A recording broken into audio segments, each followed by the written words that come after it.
Okay, open the Bible to Psalm 78 78వ Keerthana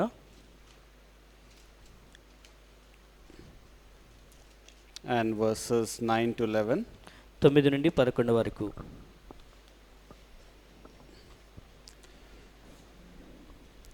And today we will learn about the reasons for a retreat. Why believers turn away from going forward with God.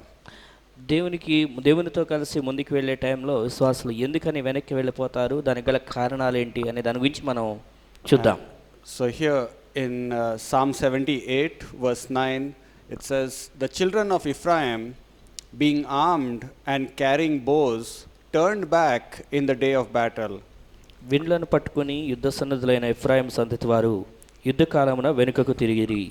The children of Ephraim, they had lot of weapons, but they did not go forward for their battle. ఇక్కడ Ephraim అటువంటి వారు చాలా రకాలైనటువంటి ఆయుధాలు కలిగి ఉన్నప్పటికీ యుద్ధానికి వాళ్ళు ముందుకు వెళ్ళలేకపోయారు. They kept not the covenant of God and refused to walk in his law and forget his works and his wonders that he had shewed them. వారు దేవుని నిబంధనను గైకొనకపోయిరి, ఆయన ధర్మశాస్త్రమును అనుసరింపనలేకపోయిరి. God's kingdom within us gives us the ability to succeed. దేవుని యొక్క రాజ్యము అనేటువంటిది మనల్ని అంతరంగంగా విజయం సాధించడానికి సామర్థ్యతను అనుగ్రహిస్తున్నది. Jesus said the kingdom of God is within you. దేవుని యొక్క రాజ్యము మీలో మీ మధ్యనే ఉన్నది అని యేసుక్రీస్తు వారు చెప్పారు. And so when we yield to the kingdom of God inside of us, then definitely we will get victory in our spiritual warfare. ఎప్పుడైతే ఈ యొక్క అంతరంగంగా మనలో ఉన్నటువంటి దేవుని రాజ్య విషయంలో మనం అంటుకట్టుబడి ఉంటామో అప్పుడు ఖచ్చితంగా మనం విజయాన్ని సాధించిన వారం అవుతాం. And so the children of Israel are supposed to go and conquer the land. Israel ప్రజలు వెళ్ళి ఆ యొక్క ప్రదేశాన్ని వారు సాధించుకోవాల్సి ఉన్నది, ఆక్రమించుకోవాల్సి ఉన్నది. And they are going to meet many giants in the land. అక్కడికి వెళ్ళిన తర్వాత అనేక రకాలైనటువంటి దేహదార్ఢ్యం కలిగిన పెద్దవాళ్ళ శత్రువుల్ని ఎదుర్కోవాల్సి ఉంటుంది. But this tribe Ephraim, they are not going forward, they are going backward. అయితే ఇఫ్రాయిమీలు ముందుకు వెళ్లకుండా వెనక్కి వెళ్ళిపోయేవారుగా ఉంటున్నారు. They were going forward, but then suddenly something comes into their mind and they stop going and they go back home. వారు ముందుకు వెళ్తూ ఉండగా వారి మనసులో వచ్చిన తలంపులను బట్టి వారు ముందుకు వెళ్లకుండా వెనక్కి ఇంటికి వెళ్ళిపోయినట్లుగా చూస్తున్నాం. It's like you're going for the prayer meeting and then suddenly you realize I should not go there and then you go home. ప్రార్థనా కూటానికి వెళ్తూ మళ్ళీ ఏదో అనుకునే మనసులో ప్రార్థనకి వెళ్ళటం మానేసి ఇంటికి వెళ్ళిపోతున్నట్లు జరుగుతున్నది. Why some believers are like that? Why they are like the children of Israel? ఎందుకని కొంతమంది ఎందుకని ఇలాంటి విశ్వాసులు ఈ ఎఫ్రాయిం వలె ఉంటున్నారు? And sometimes some thoughts captivate our mind and then we also retreat.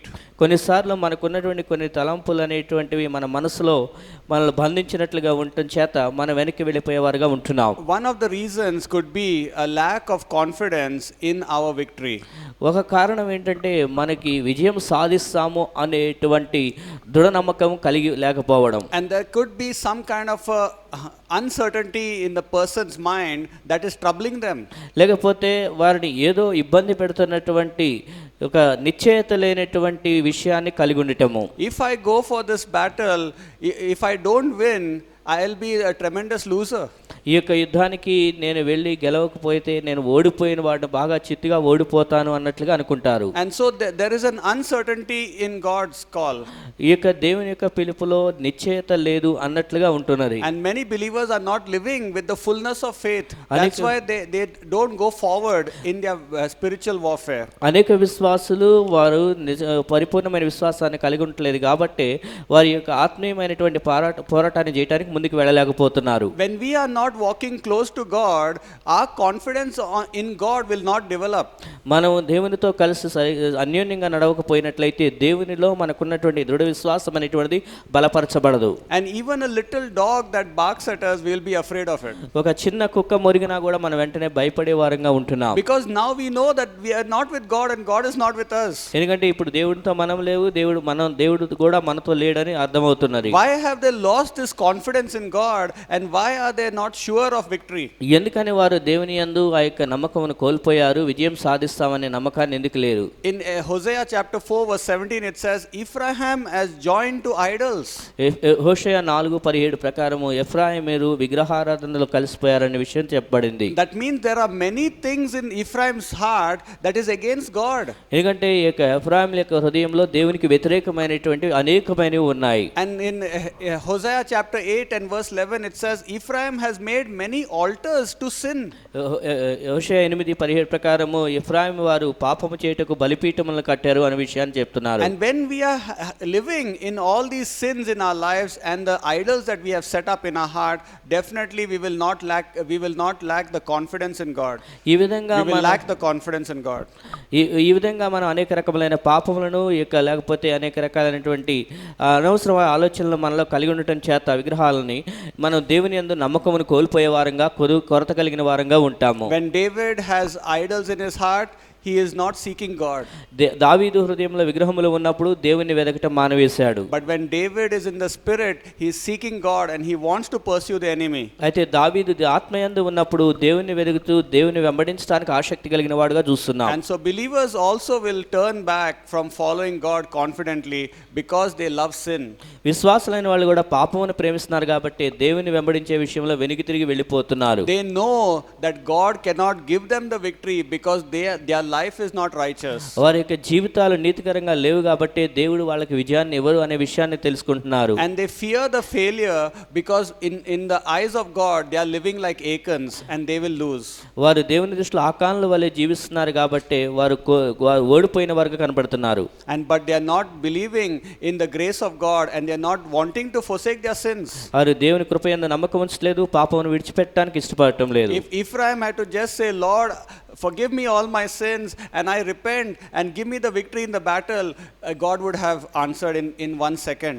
Ephraim కానీ మనసు మార్చుకొని దేవుని దగ్గర పశ్చాత్తాపడి నన్ను క్షమించు అని అడిగినట్లయితే వెంటనే దేవుడు ఒక నిమిషంలోనే ఆయనకి సమస్తమును అనుగ్రహించేవాడు. But if you are not willing to break the altars of sins that you have set up in your heart, then you will never be certain of the victory. అయితే నీ హృదయంలో నువ్వు కట్టుకున్నటువంటి యొక్క పాపపు బలిపీఠాలను విరగొట్టకపోయినట్లయితే విజయమును గురించి నీవు ఎప్పటికీ కూడా నిశ్చయతను కలిగి ఉండవు. And so they lacked a lot of courage and they had lot of fear that they will not succeed. వారికున్న ధైర్యమును కోల్పోయిన వారే ఇక విజయాన్ని సాధించమనే భయంతో వారు ఉన్నారు. There is no dependence on God, there is no desire to cleanse their heart of all iniquity. వారు దేవుని మీద ఆధారపడటం లేదు, వారి దుర్మార్గత భక్తిహీనత అంతా కూడా కడిగివేయబడుతుంది అనే విషయాన్ని వాళ్ళు గ్రహించలేకపోతున్నారు. Sometimes we do not go forward because there is no delight in living for a common cause. మనం సాధారణమైన విషయంలో సరైన ఆనందంతో జీవించకపోవడం అనేటువంటిది అక్కడ అదొక ముందుకు వెళ్ళలేని పరిస్థితిలో ఉండిపోతున్నాం. In the battles there is lot of pains and there is lot of sufferings. యుద్ధ సమయంలో రకరకాల అనేక రకములైనటువంటి వ్యాధనలు బాధలు అనేవి ఉంటాయి. And we do not want to take the pains in prayer and fasting and winning the victories. మనం ఈ విధంగా ఉపవాసం ఉండి ప్రార్థన చేసి ఆ యొక్క బాధతో దేవుని దగ్గర ఒక మొరపెడితే దేవుని దగ్గర విజయాలు సాధిస్తామనేటువంటి దాన్ని మనం ఆలోచన చేయట్లేదు. Believers delight in carnality but they do not delight in suffering for God. ఈ విశ్వాసులైన వారు శరీర సంబంధమైన విషయంలో ఆనందిస్తున్నారు కానీ దేవుని కొరకు శ్రమపరచబడాలని ఉన్న విషయంలో ఆనందించలేదు. And so we cannot delight in spiritual things if we have not destroyed our flesh first. మనం మొదటిగా మన శరీర ఆశలను తృణీకరించకపోయినట్లయితే మనం ఆత్మీయంగా ఆనందించలేము. You tell believers to pray for long hours, they cannot pray now. విశ్వాసులు ఎవరికైనా మనం ఎక్కువసేపు ప్రార్థన చేయమని చెప్తే వారు ప్రార్థన చేయలేరు. You tell believers to fast now, they say I used to fast before. ఇప్పుడు ఉపవాసం ఉండి ప్రార్థన చేయమంటే నేను ఒకప్పుడు ఉపవాసం ఉంటూ ఉండేవాడిని అని చెప్తారు. There is no love for the things of God. ఈ యొక్క దేవుని విషయాల్లో ప్రేమను కలిగిన వారుగా లేరు. They only like to listen but they like the thrills of the flesh. వారు కేవలం వింటారు కానీ శరీరకు సంబంధించినటువంటి వాళ్ళకి ఆనందాన్ని కలిగించే విషయాల దగ్గరే ఉంటారు. And so they are like Ephraim, they will never succeed in the battles. అలాంటి వాళ్ళు ఎఫ్రాయిములుగా ఉండిపోయి యుద్ధంలో గెలవలేనటువంటి వారుగానే ఉండిపోతారు. ఉండిపోతారు. If we do not delight in suffering our flesh, we are not going to get the victory and we will not prosper spiritually in the end. ఈ శరీరమును బాధ పెట్టే విషయంలో ఆనందించకపోతే ఆత్మీయంగా మనం అభివృద్ధి చెందలేం, ఆత్మీయంగా మనం విజయం సాధించలేం. As Suresh said, we will fall, definitely we will fall, because we are confident and living an independent life. ఖచ్చితంగా మనం పడిపోయే వారంగా ఉంటాం, ఎందుకంటే మనం మన వ్యక్తిగతమైనటువంటి దాని మీద ఆధారపడి వ్యక్తిగత జీవితాన్ని జీవిస్తూ ఉంటాం. The believer who loves the common cause of the kingdom of God, they will delight in God. అయితే విశ్వాసులైనటువంటి వారు దేవుని యొక్క రాజ్యం విషయంలో ఆనందించిన వారు, వాటి మీద దేవుని మీద ఆధారపడిన వారు దేవునిలో ఆనందించి That's what David జీవించగలరు. said, is there not a cause?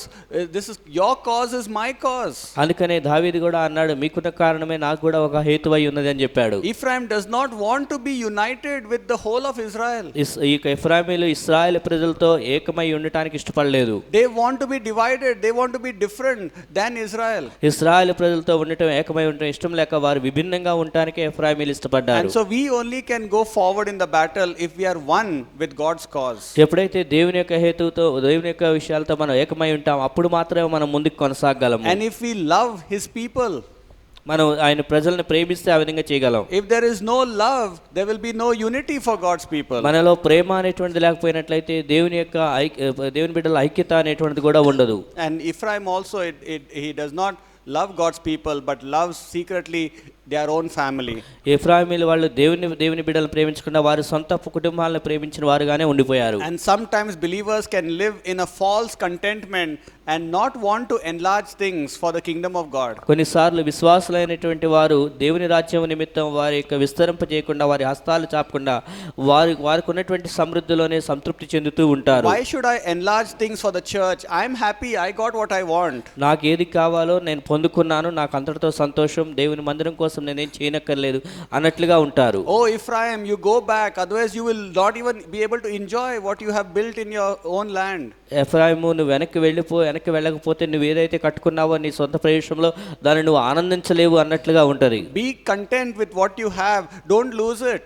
నువ్వు ఏదైతే కలిగి ఉన్నావో దాంతో సంతృప్తి చెందుండి దాన్ని పోగొట్టుకోవద్దు అన్నట్లుగా ఉంటుంది. And sometimes believers do not want to fight for others, they do not want to bless others. కొన్నిసార్లు విశ్వాసులు ఇతరులను ఆశీర్వదించడానికి ఇష్టపడరు, వారి కొరకు పోరాడటానికి ఇష్టపడరు. They don't want to enlarge the kingdom of God. వారు దేవుని రాజ్యాన్ని విస్తరింపజేయడానికి ఇష్టపడరు. Their life is secure, they want to live in that security. వారి యొక్క జీవితం అనేటువంటిది భద్రత ఉన్నది, వారు అటువంటి సంరక్షణలోనే ఉండిపోవాలని ఆశపడతారు. Jesus said, if you preserve your life, you will lose it. యేసుక్రీస్తు వారు ఏమన్నారంటే, నీ జీవితాన్ని నువ్వు కాపాడుకోవాలని ప్రయత్నం చేస్తే దాన్ని కోల్పోతావని చెప్పారు. If you lose చెప్పారు. your life for my sake and the gospel's sake, you will gain it. అయితే నా నిమిత్తం, సువార్త నిమిత్తం నువ్వు దాన్ని కోల్పోతే, దాన్ని పోగొట్టుకుంటే మరలా నువ్వు దాన్ని సంపాదించుకుంటావని యేసు చెప్పాడు. And so sometimes believers are living in that deception that I can be content and others does not need to be content. కొన్నిసార్లు విశ్వాసులు ఈ విధంగా నేను సంతృప్తిగా ఉంటే, సమృద్ధిగా ఉంటే చాలు, ఇతరులు సంతృప్తి చెందకపోయినా పర్వాలేదు అన్నట్లుగా ఉంటారు. Let them get their contentment by their own hard work. ఇతరులు కూడా వారికి సంతృప్తి చెందాలంటే వారి కష్టపడి వారి కష్టం ద్వారా సాధించుకోనివ్వు అన్నట్లుగా Why ఉంటారు. should I involve myself in their prosperity? వారి యొక్క సమృద్ధి లేకపోతే వృద్ధిల్లే విషయంలో నేను అందులో జోక్యం చేసుకోవాలన్నట్లు And ఉంటారు. so we must live for others in the kingdom of God. దేవుని రాజ్యంలో మనం ఇతరుల కొరకు ఆలోచన చేసి జీవించే వారంగా ఉండాలి. And that's a very shameful testimony of the children of Ephraim, that they did not go for the battle with the people of Israel. ఈ ఇఫ్రాయిం వాళ్ళు ఇశ్రాయేలు ప్రజలతో కలిసి యుద్ధానికి ముందుకు వెళ్ళలేదు. అది వారికి చాలా అవమానకరమైన విషయంగా ఉండిపోయింది. They are living in a self-righteous independence. వారు ఈ యొక్క స్వనీతితో కూడినటువంటి వ్యక్తిగతమైన జీవితంతో జీవించారు. They are not heeding to the call of God to be one with the people. దేవుని యొక్క ప్రజలతో ఒకటిగా ఉండటానికి దేవుని పిలుపుని వారు గ్రహించలేదు. I'll take the decisions that I want to take. నేను ఏ తీర్మానాలు చేసుకోవాలనుకున్నానో వాటిని నేను తీర్మానించుకుంటానట్లు జీవించాను. I'll live a comfortable life without laying my life down for others. నేను ఇతరుల కొరకు నా యొక్క ప్రాణమును పెట్టకుండా నా యొక్క జీవితాన్ని నేను సౌఖ్యంగా జీవిస్తానన్నట్లుగా ఉంటాం. And so we can only go forward when we have a spirit that is of Jesus Christ and Paul.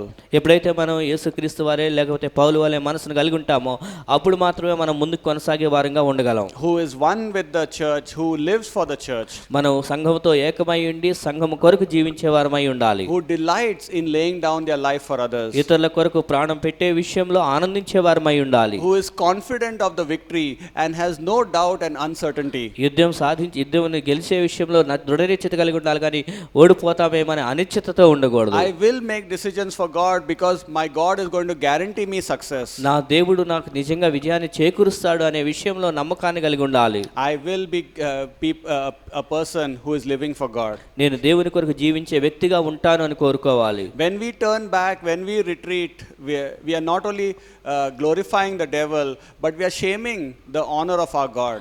మనం వెనక్కి తిరిగిపోయినప్పుడు మనం దేవుని మహింపరచకుండా ఉండటమే కాదు, మనం నిజంగా అవమానాన్ని తీసుకొచ్చిన వారంగా ఉంటున్నాం. And we are bringing down the goodness of God to the mud.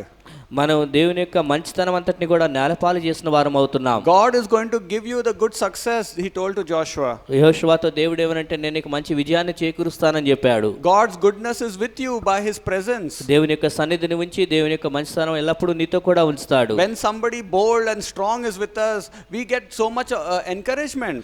ఎప్పుడైతే ఎవరన్నా మనతో ధైర్యం కలిగిన వాళ్ళు ఉన్నారంటే మనం కూడా చాలా ప్రోత్సాహకరంగా ఉంటాము. But by not going forward with God, we are dishonoring his presence. అయితే దేవుని యొక్క సన్నిధి విషయంలో మనం ముందుకు వెళ్ళట్లేదు అంటే మనం దేవుణ్ణి అవమానపరిచిన వారం అవుతున్నాం. And we are thinking that God cannot do anything good for me if I go forward. నేను ముందుకు వెళ్తే దేవుడు నాకు ఏం చేయడు అన్నట్ల ఆలోచనతోనే భ్రమలోనే ఉండిపోతున్నాం. And so believers who are not fighting for God's kingdom, they are shaming God's honor. ఎవరైతే దేవుని రాజ్యం కొరకు విశ్వాసులు జీవించలేదో పోరాటలేదో వాళ్ళు దేవుని గౌరవాన్ని అవమానపరిచిన వారు అవుతున్నారు. They are glorifying their flesh. They are pleasing Satan and the demons. వారి యొక్క శరీరమును మహిమపరచుకుంటూ వారి యొక్క శరీర విషయంలో ఆనందించేవారై ఉంటున్నారు. And so let us be people who are not like Ephraim. ఎఫ్రాయిముల వలె ఉండని ప్రజలంగా మనం ఉండాలి. Let us be people who make a covenant with our God to enlarge his kingdom. మనం దేవుని యొక్క రాజ్యాన్ని విస్తరింపజేసే విషయంలో ఆయనతో మనం నిబంధన చేసుకునే వారమై ఉండాలి. It says here they forgot his covenant, they did not keep his covenant. వారు దేవుని యొక్క నిబంధనను పాటించలేదు, వారి యొక్క ఆజ్ఞను పాటించలేదని చెప్పబడింది. Yes, we will go into the promised land, but after some time we forget. మన వాగ్దాన దేశంలోకి వెళ్తాం కానీ ఆ తర్వాత మర్చిపోయే వారంగా ఉంటాం. I will live for God, I will live for God's people, and after some time we do not care for God's people. నేను దేవుని కొరకు జీవిస్తాను, దేవుని ప్రజల కొరకు జీవిస్తానంట, ఆ తర్వాత కొంతకాలానికి మనం దేవుని ప్రజల గురించి ఏమాత్రం శ్రద్ధ తీసుకోం. And so they broke the covenant which they made with their God. దేవునితో వారు తీసుకున్నటువంటి నిబంధన విషయంలో దాన్ని మర్చిపోయిన వారుగా ఉంటున్నారు. Because they made covenant with their idols and with their flesh. ఎందుకంటే ఇప్పుడు వారి యొక్క శరీరంతోను విగ్రహాలతోని మాత్రం నిబంధన చేసుకుంటున్నారు. And so let us be people who spend time in secret with our God and practice godliness. కాబట్టి మనం రహస్యంలోను దేవునితో సమయం గడిపే వారంగాను దేవుని యొక్క దైవభక్తిని పాటించే వారంగాను మన ప్రజలు అలాంటి ప్రజలమై ఉందాము. Because the practice of godliness will get an impartation of boldness and wisdom and courage for us to go forward. కాబట్టి దైవభక్తి అనేటువంటిది మనం అనుసరించి జీవించినప్పుడు మనలో ధైర్యము గొప్ప దృఢ నిశ్చయత అనేటువంటిది మనం ముందుకు వెళ్ళడానికి చేకూర్చేదిగా ఉంటున్నది. If we do not have the secret practice of godliness, we will turn back. మనం రహస్యంగా దైవభక్తి అనేటువంటి దాన్ని పాటించకపోయినట్లయితే మనం వెనక్కి తిరిగి వెళ్ళిపోయే వారంగా ఉంటాం. Because we will be afraid, because our God is not strengthening us, we cannot sense his presence with us. దేవుడు మనల్ని బలపరచలేదని చెప్పి దేవుని యొక్క సన్నిధి మనతో లేదు అనే విషయాన్ని మాత్రం అనుకుంటాం. But those who spend time in secret with their God, they are very much conscious of the presence of God with them. అయితే ఎవరైతే రహస్యంగా దేవునితో సమయాన్ని గడుపుతూ ఉంటారో అలాంటి వాళ్ళు దేవుని సన్నిధి వారికి తోడుగా ఉంది అని ఖచ్చితంగా దృఢ నిశ్చయత కలిగి ఉంటారు. And the presence of God with them will make them go forward till the end. వారు చివరి వరకు కూడా దేవుని యొక్క సన్నిధి అనేటువంటిది వారు ముందుకు వెళ్ళడానికి సహకరించేదిగా ఉంటున్నది. Such people will be examples in the church. అలాంటి ప్రజలు సంఘానికి మాదిరికరంగా ఉండగలరు. They will teach others the secrets of victory. అలాంటి వారు ఇతరులకి ఈ యొక్క విజయమును గురించిన రహస్యాలు నేర్పించేవారుగా ఉంటారు. But the people like Ephraims in the church, they will teach others carnality and fleshly living. అయితే ఎఫ్రాయిము లాంటి ప్రజలు మాత్రం సంఘంలో ప్రజలకి శరీర సంబంధమైన జీవితాన్ని జీవించడం నేర్పిస్తారు. They may be great leaders in the church and great students of the Bible, but they are not having a love for God the way God wants. వారు సంఘంలో నాయకులైనప్పటికీ లేకపోతే స్టూడెంట్స్లో మంచి వాళ్ళు అయినప్పటికీ వారు సరైన దైవభక్తి అనేటువంటి జీవితాన్ని జీవించలేరు. They are the people who will show the many altars of sin. వారు పాపానికి సంబంధించిన అనేక రకాలైన బలిపీఠాలను చూపిస్తారు. They will not show what it means to live in the power of the Spirit. దేవుని యొక్క ఆత్మ సన్నిధిలో శక్తితో జీవించడం ఏంటో వారు చూపించరు. And they are the people people who will break the covenant of God and forget their God. వారు దేవుని యొక్క నిబంధనను విడిచిపెట్టి వారుగా దేవుని మర్చిపోయేవారుగా ఉంటారు. Let us not live in this false contentment of preserving our life. మన యొక్క జీవితాన్ని మనం కాపాడుకోవాలనేటువంటి తప్పుడు ఆలోచన భావంతో మనం జీవించవద్దు. Let us be certain that our God is with us and we should never turn back.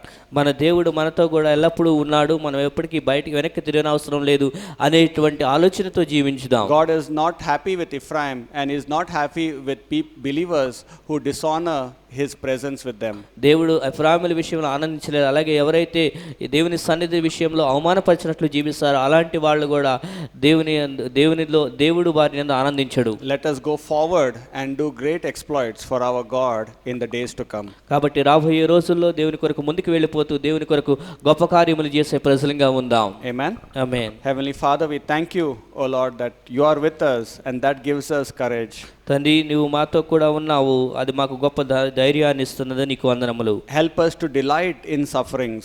దేవా, ఆ శ్రమల యందు కూడా ఆనందించడం మీరు మాకు నేర్పించండి. Help us to delight in enlarging your kingdom. నీ యొక్క రాజ్యమును విస్తరింపజేసే విషయంలో ఆనందించడానికి మీరు మాకు సహాయం Help చేయండి. us to be united with your people and live for the common cause of your kingdom. దేవా, నీ ప్రజల కొరకు జీవించడానికి, నీ రాజ్యం యొక్క కారణం చేత జీవించడానికి సహాయం చేయండి. And help us to activate the Christ inside of us. మాలో ఉన్న క్రీస్తు కార్యాచరణ రూపంలో మేము కలిగి ఉండటానికి సహాయం చేయండి. In Jesus' name. యేసు నామములో ప్రార్థిస్తున్నాం. Amen. ఆమేన్.